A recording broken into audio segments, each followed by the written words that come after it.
Boeing company की बर्बादी का अमल 5 जनवरी 2024 से शुरू हुआ जब अलास्कन एयरलाइन के एक एयरक्राफ्ट बोइंग 737 मैक्स का इमरजेंसी एग्जिट डोर हवा में ही निकल गया।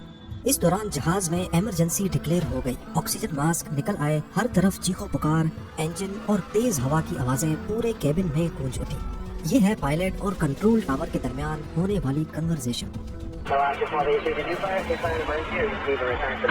we are emergency. We are depressurized. We do need to return back to. We have 177 passengers.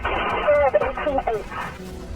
आपको बताते चले कि हाइट के साथ साथ एटमॉस्फेरिक प्रेशर और हवा में ऑक्सीजन कम हो जाता है, इसीलिए जहाज के केबिन में आर्टिफिशियल प्रेशर भरा जाता है। और जाहिर है जब उसका दरवाजा ही निकल गया तो केबिन का सारा प्रेशर लीक हो गया। अलास्कन एयरलाइन की फ्लाइट 1282 में इस वक्त 171 पैसेंजर्स और 6 क्रू मेंबर्स मौजूद थे। खुशकिस्मती से जहाज को तो वापस पोर्टलैंड इंटरनेशनल एयरपोर्ट पे लैंड करवा दिया गया और आसमान से गिरने वाले दरवाजे ने भी जमीन पर किसी को नुकसान नहीं पहुंचाया। लेकिन ये हादसा न्यूज मीडिया की हेडलाइंस बन गया। सबका एक ही सवाल था कि बोइंग जैसी इतनी बड़ी और रेप्यूटेड कंपनी के जहाज का दरवाजा ऐसे कैसे निकल सकता है, और खास तौर पर जब जहाज सिर्फ 2 महीने पुराना हो। इन्वेस्टिगेशन हुई तो मालूम पड़ा कि इमरजेंसी एग्जिट डोर को एक तो री इंस्टॉल किया गया था और दूसरा ये कि जहाज की डिलीवरी से पहले उसमें 3 नट बोल्ट्स नहीं लगाए गए थे। इस इन्वेस्टिगेशन रिपोर्ट ने पूरी एयरलाइन इंडस्ट्री में तहलका मचा दिया। क्या ये बोइंग की लापरवाही का नतीजा है? बोइंग ने खुद को एक इंजीनियरिंग फर्म से बिजनेस मॉडल में कैसे और क्यों बदला?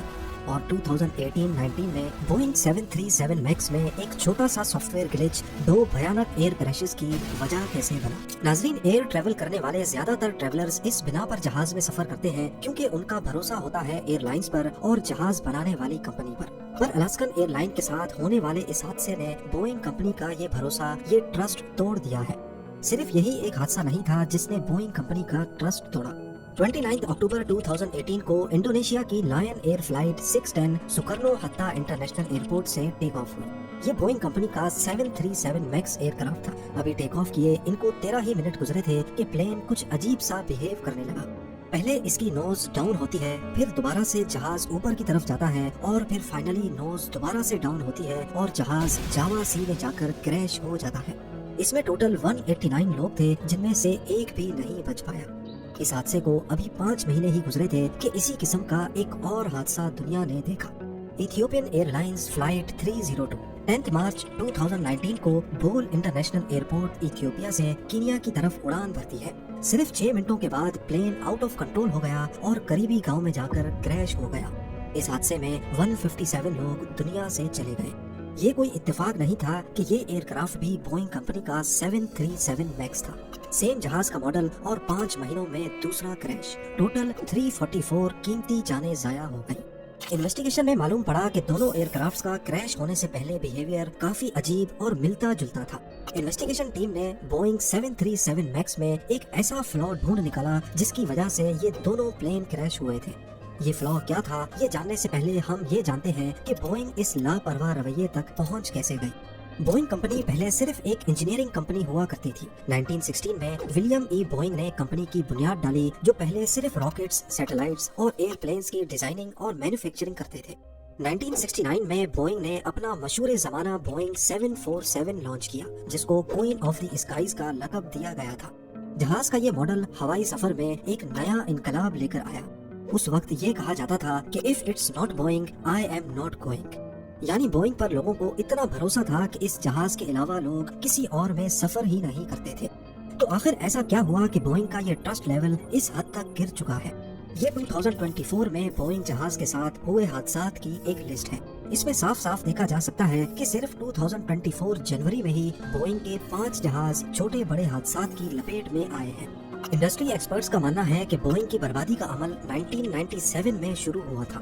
1990s में जब अमेरिका और सोवियत की कोल्ड वॉर खत्म हुई तो उस वक्त बोइंग की इनकम पर भी काफी फर्क पड़ा, क्योंकि बोइंग एक इंजीनियरिंग फर्म थी जो अमेरिकन मिलिट्री के साथ कॉन्ट्रैक्ट पे काम करती थी, और जाहिर है कोल्ड वॉर के खत्म होने के बाद ये कॉन्ट्रैक्ट भी खत्म कर दिया गया।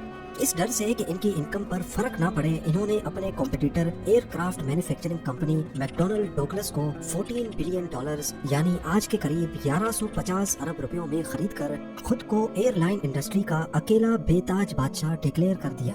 एविएशन इंडस्ट्री के इस सबसे बड़े मर्जर के बाद बोइंग ने अपने आप को इंजीनियरिंग फर्म से एक बिजनेस मॉडल में बदल दिया। जिनका काम था परफेक्ट जहाज बनाना, वो अब स्टॉक मार्केट में आकर अपने शेयर होल्डर्स के प्रॉफिट और लॉस को देखने में लग गए। बोइंग अपने कंपटीटर मैकडॉनल्ड डगलस को खरीदकर पूरी एविएशन इंडस्ट्री पर अकेला राज तो करने लगा, लेकिन ये आजादी ज्यादा वक्त ना चल सकी। 2003 में बोइंग को टक्कर देने के लिए यूरोपियन एयरलाइन मैन्युफैक्चरर एयरबस मैदान में आ गया। 2010 में बोइंग की सेल्स को एक जोरदार झटका लगा जब एयरबस ने अपना A320 नियो लॉन्च किया। ये मॉडल एयरबस ने खास मार्केट की डिमांड्स को देखते हुए डिजाइन किया था। इसका इंजन खास तौर पर फ्यूल एफिशिएंट बनाया गया था, यानी ये कम फ्यूल में ज्यादा डिस्टेंस कवर कर लेता था। उसी साल के दिसंबर में एयरबस A320 नियो के 667 यूनिट्स सिर्फ एक ही हफ्ते में बिक गए। एयरबस की इस कामयाबी ने बोइंग के पैरों तले जमीन ही खिसका दी। वो बोइंग जो पिछली कई दहाइयों से इस इंडस्ट्री पर अकेला राज कर रहा था, उसको इतने ऑर्डर्स पूरे साल में नहीं मिलते थे। अगले साल यानी 2011 में बोइंग ने एक नया जहाज 737 मैक्स के नाम से लॉन्च कर दिया। ये एयरबस A320 नियो की टक्कर में लॉन्च किया गया था। बोइंग के इस कदम ने एयरलाइन इंडस्ट्री में अपनी इज्जत तो बचा ली, लेकिन ये वही जहाज का मॉडल था जिसका 2018 और 19 में भयानक क्रैश हुआ। असल में हड़बड़ाहट में आकर एयरबस से मार्केट शेयर वापस लेने के चक्कर में बोइंग यहाँ एक बहुत बड़ी गलती कर बैठा। बोइंग को ये नया जहाज लॉन्च करने की बहुत जल्दी थी। इन्होंने इस नए जहाज में extra fuel efficient engine introduce करवाए, पर मसला ये था कि ये इंजन काफी बड़े थे। होना तो ये चाहिए था कि इस नए इंजन के लिए जहाज की पूरी डिजाइनिंग दोबारा से होती, लेकिन बोइंग ने ऐसा नहीं किया। जल्दी के चक्कर में उन्होंने ये नया और बड़ा इंजन सालों पुराने एयरक्राफ्ट में ही लगा दिया, जिससे इंजन का वजन प्लेन के अगले पोर्शन में ज्यादा हो गया। यानी इस नए इंजन ने एयरक्राफ्ट की एरोडायनेमिक्स बदल दी। सेंटर ऑफ ग्रेविटी चेंज होने की वजह से फ्लाइट के दौरान कुछ कंडीशंस में बोइंग 737 मैक्स की नोज ऊपर हो जाती थी। इस चीज को फिक्स करने के लिए बोइंग ने एक नया सॉफ्टवेयर बनाया, मैन्यूवरिंग कैरेक्टरिस्टिक्स ऑगमेंटेशन सिस्टम या फिर MCAS। आसान लफ्जों में समझा जाए तो ये सॉफ्टवेयर एक सेंसर की मदद से मालूम करता कि प्लेन का एंगल ऑफ अटैक क्या है, यानी उसकी नोज ऊपर है या नीचे। इस सेंसर को एंगल ऑफ अटैक सेंसर कहते हैं। अगर नोज जरूरत से ज्यादा ऊपर होती है तो ये सॉफ्टवेयर ऑटोमेटिकली एलिवेटर्स को डाउन करके जहाज की नोज को खुद ब खुद बिना पायलट के इनपुट के नीचे कर देता है। ये एक नया सिस्टम था जो इससे पहले मॉडल्स में इंट्रोड्यूस नहीं करवाया गया था। होता यूं है कि जब भी कमर्शियल एयरप्लेन्स में कोई नया सिस्टम इंट्रोड्यूस करवाया जाए तो उसके लिए पहले अप्रूवल्स लेने पड़ते हैं, टेस्टिंग होती है और पायलट्स को ट्रेनिंग दी जाती है।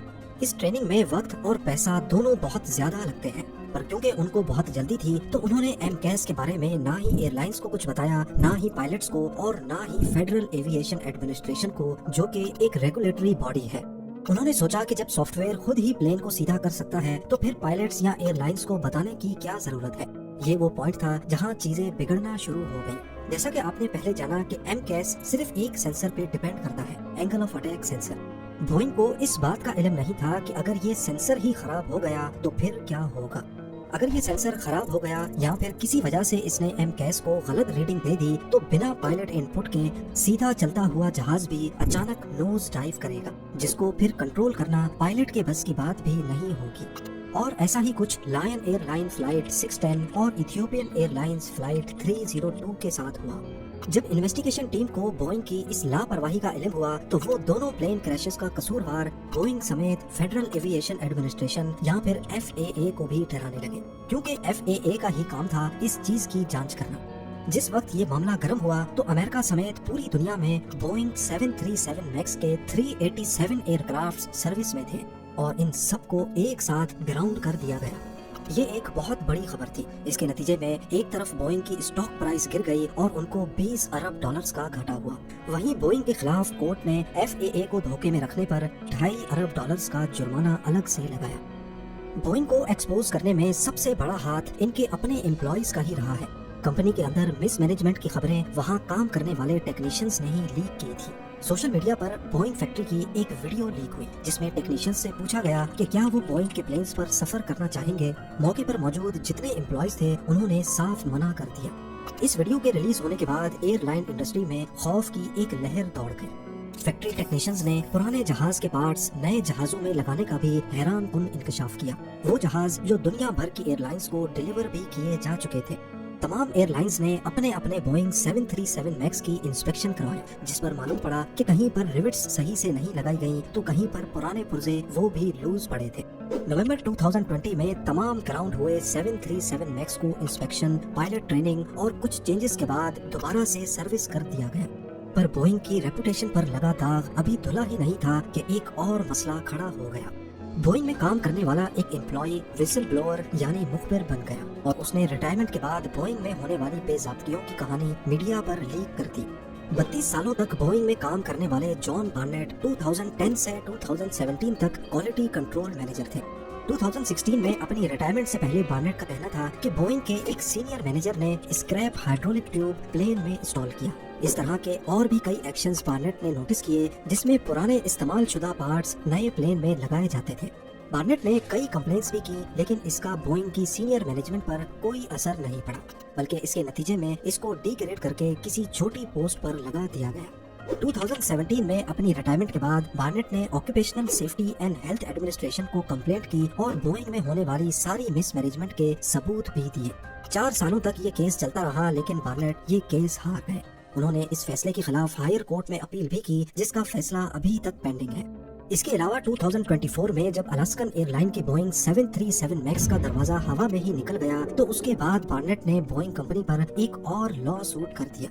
9 मार्च 2024 को कोर्ट में इस केस की तीसरी पेशी थी, लेकिन उस दिन जॉन बार्नेट कोर्ट में पेश नहीं हो सके, बल्कि वो अपनी गाड़ी में मुर्दा पाए गए।